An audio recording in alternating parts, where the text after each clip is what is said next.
Hello everyone, how are you all today? Okay, I hope you all are fine at home and doing a little bit of studies. थोड़ी तो पढ़ाई कर ही रहे होंगे आप लोग. आप लोग को याद होगा हमने जो चैप्टर स्टार्ट किया था एक्सप्लेनेशन में बिफोर, वो चैप्टर था हमारा what is democracy, why democracy.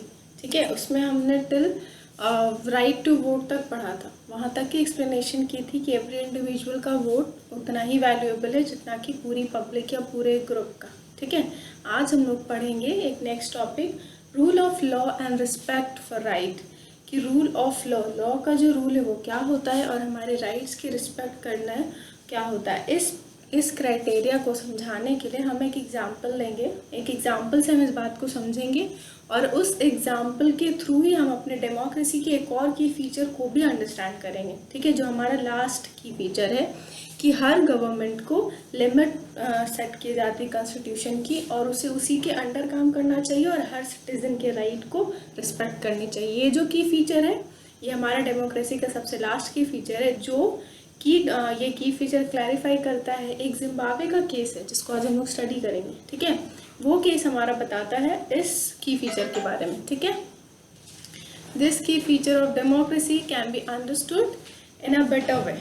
In a better way मतलब एक बेटर वे में हम लोग समझ सकते हैं इस जिम्बाब्वे के केस से. ठीक है, जिम्बाब्वे में आखिर हुआ क्या था एट दैट टाइम ऑफ, एक टाइम पीरियड था जब जिम्बाब्वे भी आप कह सकते हो कि किसी राजा, वहाँ के जो प्रेसिडेंट है उसकी गुलामी के अंडर था, उसके अंडर था. स्टार्टिंग में जब जिम्बाब्वे भी इंडिपेंडेंट हुआ है, लेकिन इंडिपेंडेंस से पहले जिम्बाब्वे एक प्रेसिडेंट था, उनका नाम था आई थिंक उसका नाम रॉबर्ट था. ठीक है, रॉबर्ट नाम था उसका. उस रॉबर्ट मुगाबे यस MUGABE, वहाँ के जो प्रेसिडेंट थे रॉबर्ट मुगाबे, उनके अंडर में जिम्बाब्वे रन कर रहा था, जो कि बहुत अच्छा प्रेसिडेंट नहीं था, जो अपने डेमोक्रेटिक राइट को बहुत बुरी तरह इस्तेमाल कर रहा था. और पूरा जिम्बाब्वे उनके अंडर में एक बुरे सिचुएशन, स्ट्रगल लाइफ जी रहा था. ठीक है, तो हम कह सकते हैं कि जिम्बाब्वे भी एक टाइम ऑफ पीरियड, गुलामी के पीरियड से गुजर चुका है. उसे भी इंडिपेंडेंस हासिल करने में बहुत मेहनत लगी है, या वो भी स्ट्रगल फेज देख चुका है. तो हम उस केस के बारे में आज पढ़ते हैं. ठीक है, वहाँ पर एक पार्टी थी, वहाँ उस प्लेस में जब भी जिम्बाब्वे में जब भी इलेक्शंस होती थी, वो पार्टी जो थी ना, हमेशा हर इलेक्शन वही पार्टी जीती थी.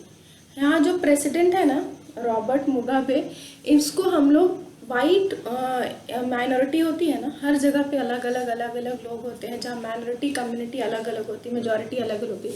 तो वाइट माइनॉरिटीज जो थी जिम्बाब्वे की, वो वहाँ पे रन हो रही थी. ठीक है, सबसे ज़्यादा, और वही डोमिनेट कर रही थी पूरे जिम्बाब्वे को. तो हम इस पार्टी को वाइट माइनॉरिटी अभी समझते हैं. तो वो जितनी भी इलेक्शंस थी वो कौन जीत रहा था? वाइट माइनॉरिटी जीत रहा था. ठीक है, सारी इलेक्शंस. और वाइट माइनॉरिटी का प्रेसिडेंट मतलब ये पूरे माइनॉरिटी, ये पूरे कम्युनिटी, ये पूरे ग्रुप का तुम्हारा लीडर कौन था? रॉबर्ट मुगाबे, वहाँ का प्रेसिडेंट जो था. ठीक है, सारे इलेक्शंस वही जीत रहा था. बट हाउ, कैसे? या तो वो बहुत अच्छा इंसान था, या तो बहुत अच्छे काम कर रहा था वहाँ के लोगों के लिए, या बहुत बुरा. दोनों में से कोई एक ही बात हो सकती है ना बच्चों. तो बात ये थी कि वो बहुत ज़्यादा बुरा इंसान था. बुरा इंसान भी कह सकते हो, और उसके तरीके उससे भी ज़्यादा बुरे थे. वो इलेक्शंस को जीतने के लिए हर बुरी प्रैक्टिस करता था. एवरी सिंगल प्रैक्टिस उसकी बुरी थी. वो कौन कौन सी प्रैक्टिस करता है? वो वहाँ के लोगों को डराता था, धमकाता था, वहाँ उन लोगों को हैरेस करता था, लोगों को अपने पोजीशन का गलत इस्तेमाल करता था. ठीक है, लोगों के साथ, ताकि वो उनके वोट ले सके. और जो अपोजिशन उसकी जो पॉलिटिशियंस होती थी, जो वर्कर्स होती थी, जर्नलिस्ट होती थी, उनके साथ भी ये सेम काम करता था, ताकि कोई और इसके सामने स्टैंड ना ले सके. कोई भी पॉलिटिशियन, कोई भी जर्नलिस्ट, कोई भी वर्कर इसके अगेंस्ट ना बोले. इसलिए रॉबर्ट क्या करता था? हर किसी को वॉयलेंस के थ्रू अपने अंडर लेता था. किसी के साथ भी ये म्यूचुअल अंडरस्टैंडिंग में नहीं था, किसी के साथ भी अच्छा नहीं था. ठीक है, लेकिन वो इस कंट्री का प्रेसिडेंट कब से बना? जब से जिम्बाब्वे ने इंडिपेंडेंस क्रैक की. जब से जिम्बाब्वे इंडिपेंडेंस लिया है, जब से उसने, तब से वो यहाँ का प्रेसिडेंट है. और हर इलेक्शन यही पार्टी जीत रही थी. अब ऐसा क्यों? अब ऐसा ये था, इसके अलावा मतलब इंडिपेंडेंस, आज़ाद होने के बाद भी जिम्बाब्वे आज़ाद नहीं था, क्योंकि जो वहाँ का प्रेसिडेंट था वो बिल्कुल ही अपने राइट्स का गलत इस्तेमाल कर रहा था. वो बिल्कुल भी डेमोक्रेटिक वे में अपने पब्लिक को रन नहीं कर रहा था. वहाँ के लोगों ने क्या किया? इसके अगेंस्ट लोगों ने सोचा कि हम लोग को कुछ करना चाहिए. जिम्बाब्वे पीपल ने क्या किया? प्रोटेस्ट करना शुरू किया प्रेसिडेंट के अगेंस्ट. तो उसने क्या किया, सारे प्रोटेस्ट को इलीगल करार दे दिया। वहाँ की जो गवर्नमेंट थी वो जो भी जजमेंट देती थी इसके अगेंस्ट, उसको वो प्रेसिडेंट मानता नहीं था। ठीक है, कहा जाता है ना जुडिशरी सिस्टम हमारा सब चीज़ से ऊपर होता है, बट ऐसा जिम्बाब्वे में ये केस नहीं था। वहाँ के जुडिशरी डिसीजंस को जिम्बाब्वे का प्रेसिडेंट एक्सेप्ट ही नहीं करता था। ठीक है, तो हम कह सकते हैं कि जिम्बाब्वे जो कंट्री है वहाँ पर नो रूल ऑफ लॉ का कोई रूल एंड रेगुलेशन नहीं था। लॉ जैसी कोई चीज़ थी नहीं, वहाँ तो वही रन होता था जो वो प्रेसिडेंट चाहता था, वहाँ लॉ वही था जो वो करता था, वहाँ रूल्स वही थे जो वो बनाता था। ठीक है, और सिटीजन्स राइट की तो पूछो ही मत, उसकी तो वहाँ कोई इज्जत ही नहीं थी, क्योंकि वहाँ लोगों का कोई भी रोल नहीं था, वहाँ इंडिविजुअल कुछ था ही नहीं, वहाँ तो हर कुछ उसके अकॉर्डिंग होता था। तो वहाँ पे लोगों का कोई रोल नहीं था, रूल ऑफ लॉ और जो हमने बात की सिटीजन्स राइट, जिसका ये टॉपिक जिस बारे में हम लोग डिस्कस करें, ऐसा कोई भी वहाँ पे सिस्टम नहीं था। ठीक है, at that time, till that time वहाँ पर इस तरह का कोई रूल नहीं था, कोई सिस्टम नहीं था। फिर क्या हुआ, recently after 37 years of struggle, मैं कह सकती हूँ आराम से 37 to 38 ईयर्स, 38 और 39 भी हम ऐड कर सकते हैं क्योंकि उसके 2 साल और लगे थे। 37 ईयर्स ऑफ स्ट्रगल के बाद जिम्बाब्वे को एक नया प्रेसिडेंट मिला, और वहाँ की जो पावर थी, वहाँ की जो गवर्नमेंट अथॉरिटी, जो डेमोक्रेटिक गवर्नमेंट थी, वहाँ की गवर्नमेंट ने इस प्रेसिडेंट से सारे पावर ले लिए, उसे उसकी पावर से बाहर फेंक दिया गया। क्यों? क्योंकि एक होता ना, किसी चीज़ की एक हद होती है, एक लिमिट होती है बच्चों, when we went out that limit we will destroy, we have to destroy, because that is the nature of every single, चाहे वो नेचर आपका मेन नेचर क्यों ना हो, ठीक है, चाहे वो आपका नेचर एक डेमोक्रेटिक फील्ड, पॉलिटिशियन फील्ड में क्यों ना हो, जब तक हम सत्ते में होते हैं हम पावरफुल होते हैं, लेकिन वही पावर सत्ते में इस्तेमाल अगर हम कुछ ज़्यादा करते हैं, सत्ता मतलब पॉलिटिक्स में, तो वो पावर हमारे अगेंस्ट यूज़ हो जाती है, हमें क्या करती है, स्लैप बैक करती है। तो यहाँ प्रेसिडेंट के साथ भी यही हुआ, इसने अपनी पावर का इनॉर्मस यूज़ किया, लेकिन उसके बाद क्या हुआ, इसी पावर ने इसे उल्टे पटक दिया। 37 ईयर्स तक इसने अपनी वहाँ पर धाक चलाई। उसके बाद इन्हें यहाँ की गवर्नमेंट सिस्टम ने क्या किया, जो मेन डेमोक्रेटिक यहाँ की गवर्नमेंट है उसने इसे उठा के इसकी पावर से बाहर फेंक दिया। अब he is no more the president of Zimbabwe. फिर एक नए प्रेसिडेंट इलेक्ट हुए वहाँ के, ठीक है, जिनका नाम था एमरसन मननगागवा।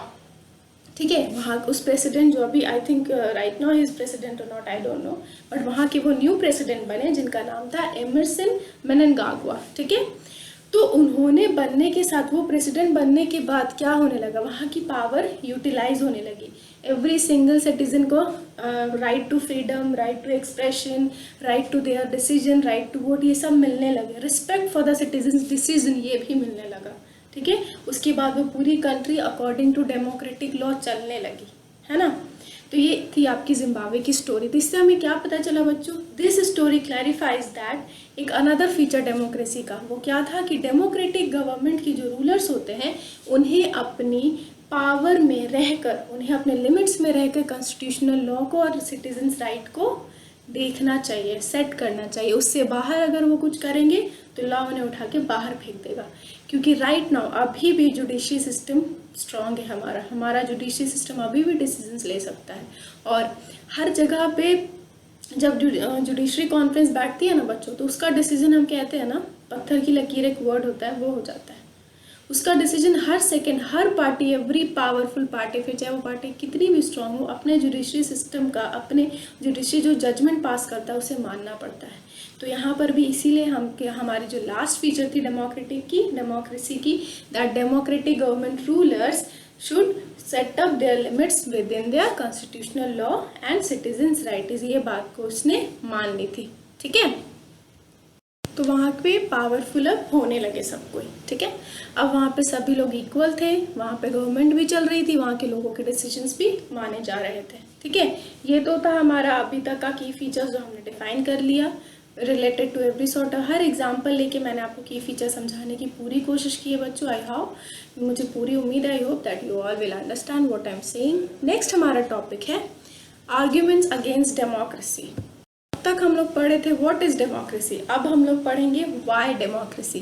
डेमोक्रेसी क्या है, अब तक हमने ये जाना, डेमोक्रेसी क्यों होनी चाहिए एक सिस्टम में, अब हम ये जानेंगे। बट इस चीज़ को जानने से पहले बहुत सारे आर्ग्यूमेंट्स आगे रखे गए जब डेमोक्रेटिक रूल सेटअप हुआ। जब डेमोक्रेसी जैसा एक टर्म हमारे सिस्टम में आया तो कुछ लोग डेमोक्रेसी के खिलाफ थे, कुछ डेमोक्रेटिक के साथ थे।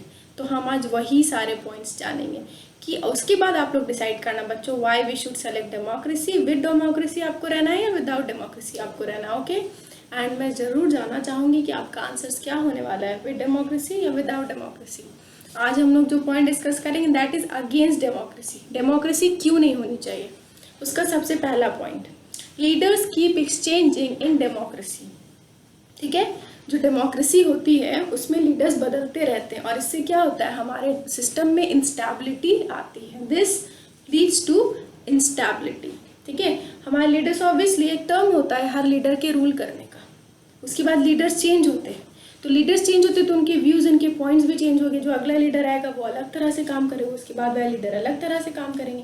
तो इससे क्या होती है, जो इंस्टेबिलिटी होती है ना पॉलिटिकल सिस्टम, जो पावर होती है, जो इंस्टेबिलिटी, जो एक हम कहते हैं कंसिस्टेंसी जो होती है वो टूट जाती है, ब्रेक हो जाती है।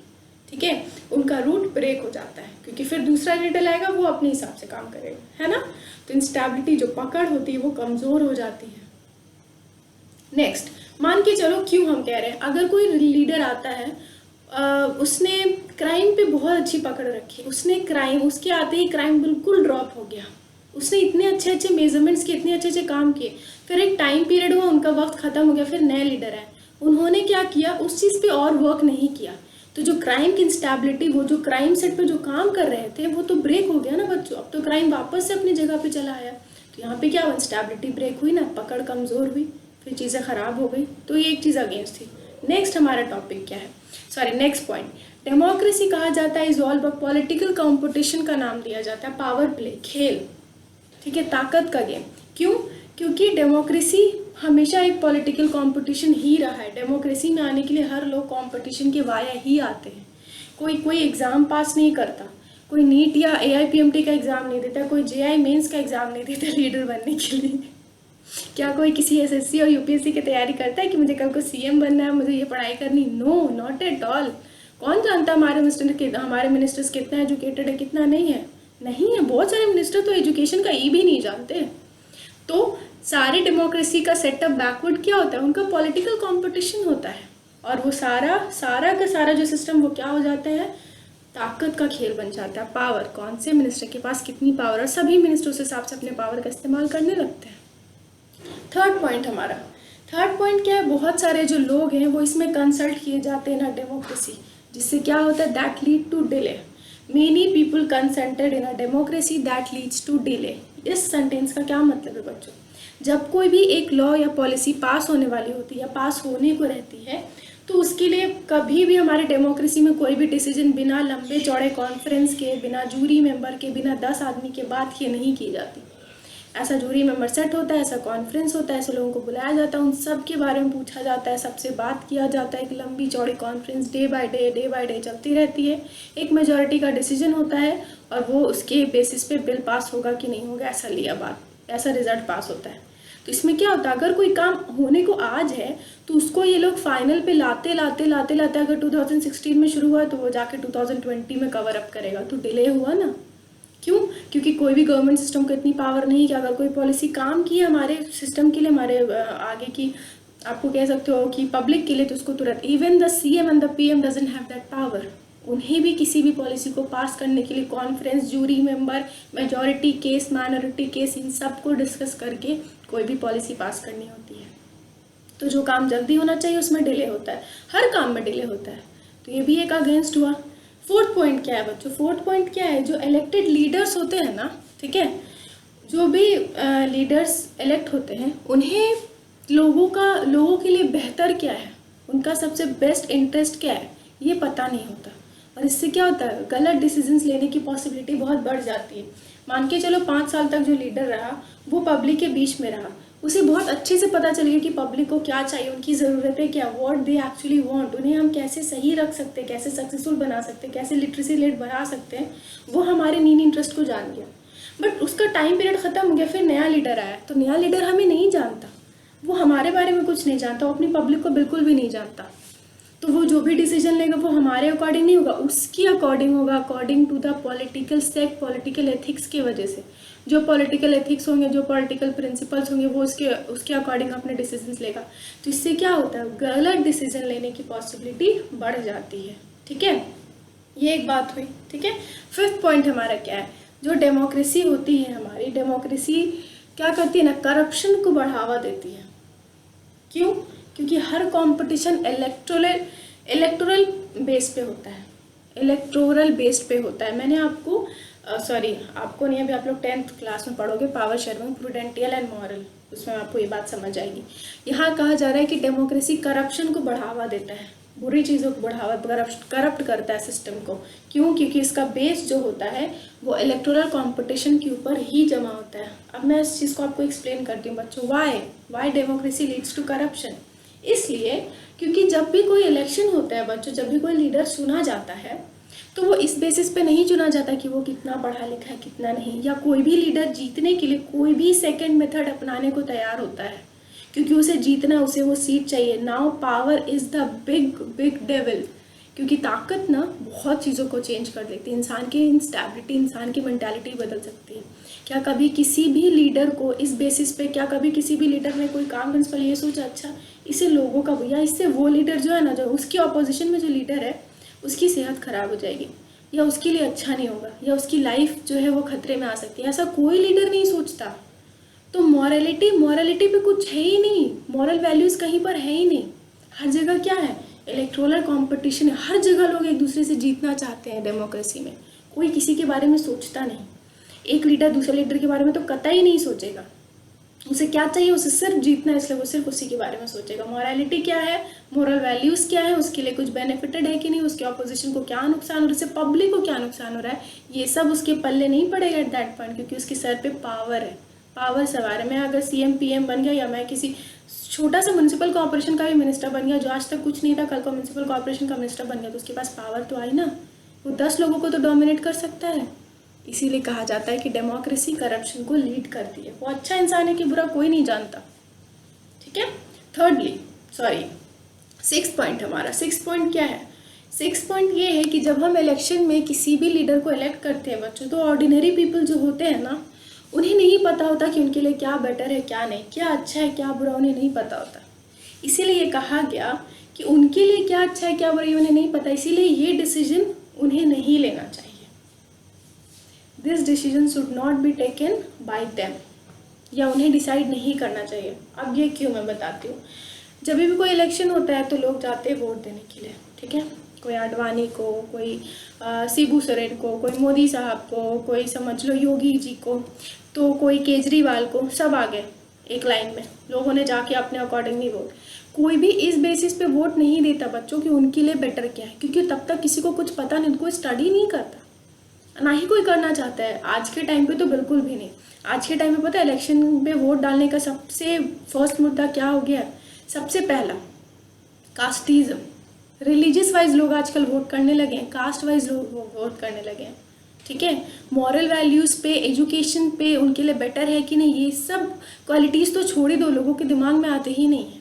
या फिर एकदम मोर और लेस चले जाओ तो लोग कहाँ वोट करते हैं, क्राउड में जा करके, सब क्राउड का हिस्सा बन जाते हैं। 10 लोग उसको वोट करें, अरे यार खुद को तो कुछ समझ नहीं आ रहा, हम भी उसी को वोट कर देते जाके। देखो ना, सारे लोग तो उसी को वोट कर रहे हैं, खुद का कुछ दिमाग है नहीं, क्योंकि ऑर्डिनरी लोग डिसाइड नहीं कर पाते। आम आदमी में बहुत सारे लोग हैं जिन्होंने पढ़ाई, एजुकेशन का ई भी नहीं देखा, पॉलिटिक्स का पी भी नहीं जानते, और लीडर्स का एल भी नहीं पता उन्हें कि मोदी साहब है कौन, बट आ गए वोट करने के लिए, क्योंकि वो उनका ज़ाती हक है। तो इसीलिए कहा गया यहाँ पे डेमोक्रेटिक में जो लोग इसके अगेंस्ट है कि डेमोक्रेसी में लोगों को पता ही नहीं होता उनके लिए अच्छा क्या बुरा क्या, इसीलिए उन्हें डिसीजन लेने का हक नहीं देना चाहिए कि उनका लीडर कौन होना चाहिए। ये उन्हें ही डिसाइड करना चाहिए जिसने इस बारे में पता हो, ठीक है। और ये या तो जूरी मेंबर्स जान सकते हैं, या पार्लियामेंट पीपल जान सकते हैं, या वो कुछ ऐसे रिस्पेक्टेड पीपल जो उन लोगों से किसी भी लीडर से वेल अवेयर हो। जब हम लीडर्स को जानते हैं तो हम लीडर्स को बेटर चुन सकते हैं, ठीक है।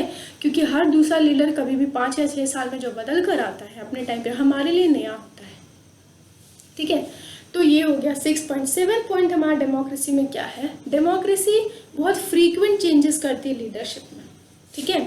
और ये जो फ्रीक्वेंट चेंजेस होते हैं ना, ये गलत डिसीजंस जो होता है ना, गलत डिसीजंस लेने के लिए एक तो बहुत ज़्यादा पॉसिबिलिटी को बढ़ाती है, और दूसरा गवर्नमेंट की एफिशिएंसी, गवर्नमेंट की जो ताकत होती है, उसकी जो एफिशिएंसी, जो स्पीड होती है, उसको कम कर देती है।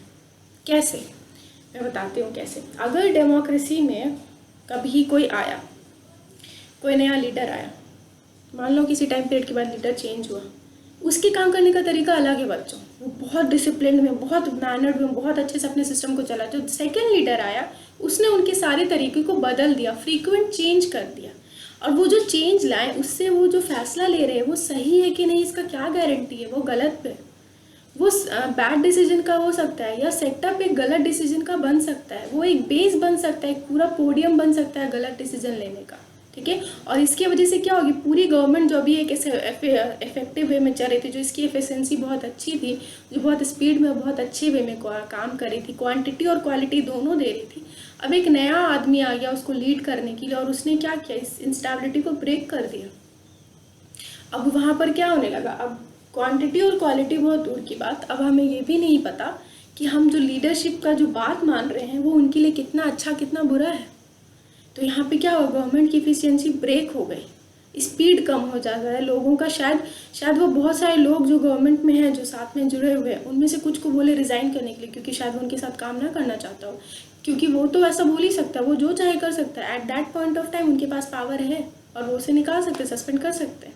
तो इससे गवर्नमेंट की इफिशियंसी ब्रेक होगी कि नहीं होगी? कल को 10 आदमी मिलकर 10 काम करे तो उसने 5 आदमी कर दिए और 5 काम हो रहे हैं, है ना।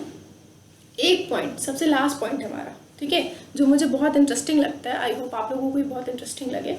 जो लास्ट पॉइंट ये है, उसका सबसे बेस्ट लाइन है, democracy is not a magical solution for all the problems.